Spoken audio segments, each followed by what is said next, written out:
Good morning. When I was very young, I sat next to my mother in worship. During hymns, she would hold her hymnal down low enough that I could see it and point to each word as we were singing, like an early form of karaoke. I don't know why exactly she did that, but it made me feel like the hymns were for me too, and it instilled in me an early love of them and of singing them. I remember during one hymn, she leaned down over and asked, smiling, "Do you know what an Ebenezer is?" Of course I didn't, and I suspect that like most modern Christian adults, she didn't either, even though she had heard about explanations in sermons and Bible lessons. Another thing I remember was her pointing out, "This is Miss Sadie's favorite hymn," one Sunday while we were singing "Love Divine, All Loves Excelling." Miss Sadie was always in the pew behind us. That struck me for a couple of reasons. One, how did she know that? And second, I didn't think you could have a favorite hymn. I thought you were supposed to like all of them. But Love Divine is theologically rich and poetically beautiful, and took me years to fully appreciate, and it might be my favorite now too.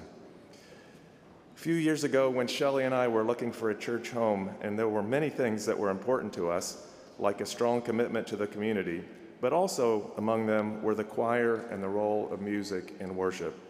Of course, First Presbyterian came to mind.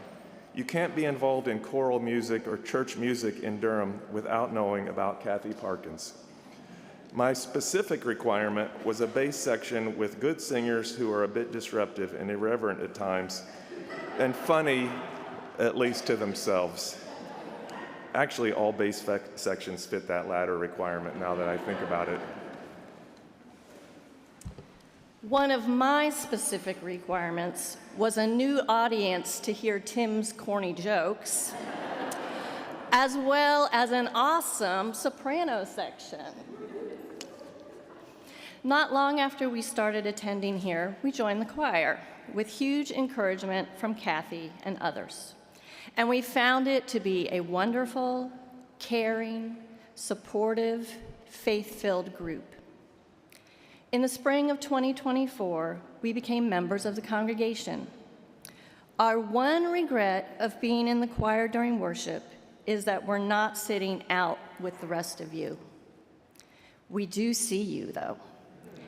And we love seeing this multi-generational congregation come together to worship each Sunday, where children are learning to sing the songs of faith along with much more experienced Christians. This fall, I began helping Kathy with children's choir, and last week, Tim began meeting with the 3 to 5-year-olds to sing songs about our faith.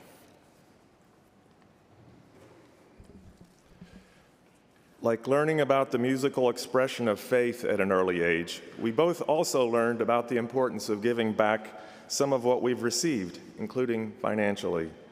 But where to give? Well, that's easy. First Presbyterian Church is doing God's work in many ways, not just worship, and financially supporting all those things by giving to the church is about as good a way as we can think of to give back to God, and we hope you agree.